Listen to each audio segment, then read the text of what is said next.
Hello and welcome. Look, let's be honest, the world can be a bit of a trash fire sometimes. The political landscape looks like a toddler's art project. The economy is doing that weird thing where it's simultaneously booming and busting. And don't even get me started on whatever fresh hell the internet has decided to unleash upon us today. So it's perfectly reasonable, even commendable, to fantasize about packing your bags, grabbing your emotional support bottle and starting over somewhere new. And by new, I mean a place with functioning infrastructure and where the national bird isn't a constant source of existential dread. Well, strap in because we're about to embark on a whirlwind tour of the top 10 best countries for immigration in 2025. If you're considering a move, these countries should be at the top of your list.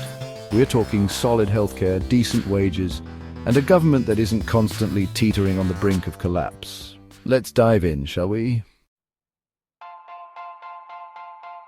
First up, we have Canada, a land known for its friendly people, stunning landscapes, and a borderline aggressive politeness that can be both endearing and slightly terrifying. Don't let the maple syrup smiles fool you. These folks are serious about their quality of life. Canada boasts universal healthcare, top-notch education, and a social safety net that doesn't resemble a tattered hammock held together by rusty paper clips. Plus, their immigration policies are actually, dare I say, humane. They seem to grasp the revolutionary concept that welcoming newcomers benefits everyone. Imagine that. Next, we're hopping over to the land of sunshine, surfing, and an alarming number of things that can kill you. Yes, Australia, where the wildlife is basically a nature documentary gone rogue, but the economy is stronger than a kangaroo on a trampoline. They've got beaches that stretch on for days, cities that pulsate with life, and a work-life balance that would make even the most stressed-out New Yorker consider taking up didgeridoo lessons. Just, invest in some good insect repellent and maybe a snake-proof onesie. Yo. From down under, we're heading over to the heart of Europe, Germany. Now, some of you might be thinking, Germany?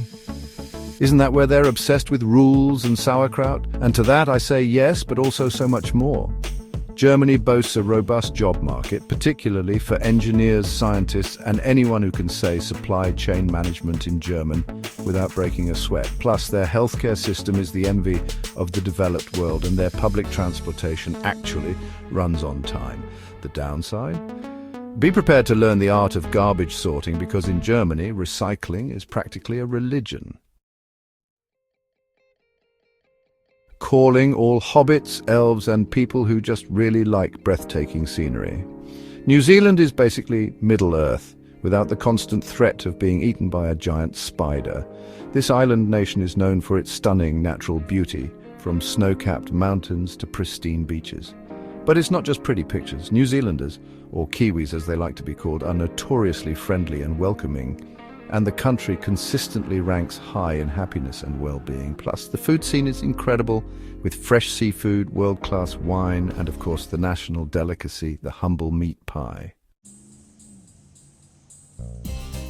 Next up, we're heading to Sweden, the land of minimalist design ABBA, and a social safety net so strong it could probably support the weight of your crippling student loan debt. Now, I know what you're thinking. Sweden, but isn't it cold and dark and full of people who are way too attractive for their own good? And to that I say yes, but also, have you seen their parental leave policies or their free education system? Sweden is a shining example of what happens when a society decides to prioritize its people over, endless military spending and tax breaks for billionaires. Plus, they have those cozy candles that everyone's obsessed with.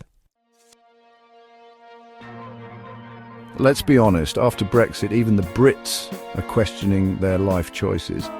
But before you write off the UK entirely, let's remember what they've got going for them. History, culture, and a knack for dry wit that could make a robot chuckle. The UK boasts world-class museums, theatres, and universities, and London remains a global hub for finance, fashion, and terrible reality television. Just be prepared for a healthy dose of sarcasm, a love-hate relationship with the monarchy, and a national obsession with discussing the weather. Seriously, it's like their national sport. And Chapter 7. United States don't believe the hype, but also maybe do. Ah, the United States, the land of opportunity, the melting pot, the place where dreams go to die a slow, painful death under the crushing weight of student loan debt and unaffordable healthcare. Okay, maybe I'm being a bit harsh, but come on, America, you're making it hard to love you these days. That being said, the US still has a lot to offer, a diverse population, a dynamic culture, and enough natural beauty to make you forget about the political dumpster fire raging in the background. Plus, where else are you going to find a 24-hour donut shop or a drive-through everything? Next up, we're heading to Switzerland, a country so neutral it's practically invisible on the world stage. But don't let their low profile fool you. Switzerland is a powerhouse of wealth, innovation and chocolate that will make your taste buds sing. Be warned though, Switzerland is notoriously expensive, like selling one of your kidneys just to afford a decent apartment, expensive. But hey, at least you'll be living in a country with stunning scenery, efficient public services and a quality of life that's higher than a Swiss bank account balance. Singapore, the city-state that proves that size doesn't matter. This tiny island nation is a global hub for finance, technology, and suspiciously delicious chicken rice. Be prepared to be amazed by their futuristic architecture, spotless streets, and a level of efficiency that would put a German train conductor to shame. Just don't even think about spitting gum on the sidewalk or jaywalking unless you want to face the wrath of Singapore's notoriously strict laws. Seriously, they once fined a guy for eating on the train during a durian season ban. Last but not least, we're heading to Norway, the land of Vikings, fjords, and a social safety net so generous it's practically a giant, comfy hammock for the entire population. Norway consistently ranks among the happiest and most prosperous countries in the world, and for good reason. They've got universal healthcare, free education, and a government that actually seems to care about its citizens. Plus, the scenery is straight out of a fairy tale, with towering mountains, sparkling fjords, and more natural beauty than you can shake a stick at.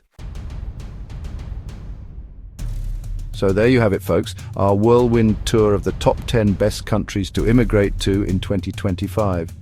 From the snowy peaks of Canada to the sunny shores of Australia, there's a place out there for everyone, even if that place is just your couch after a long day of daydreaming about a better life. Thanks for watching. If you enjoyed this video, don't forget to like, share and subscribe for more content like this, and be sure to let us know in the comments below which country you'd most like to move to. Who knows, maybe we'll even do a follow-up video on how to navigate the wonderful world of immigration paperwork. Spoiler alert, it involves a lot of caffeine and questioning your life choices. Until next time, stay curious, stay informed, and try not to let the state of the world get you down too much. We're all in this together, even if some of us are lucky enough to be in a country with free healthcare and a functioning government.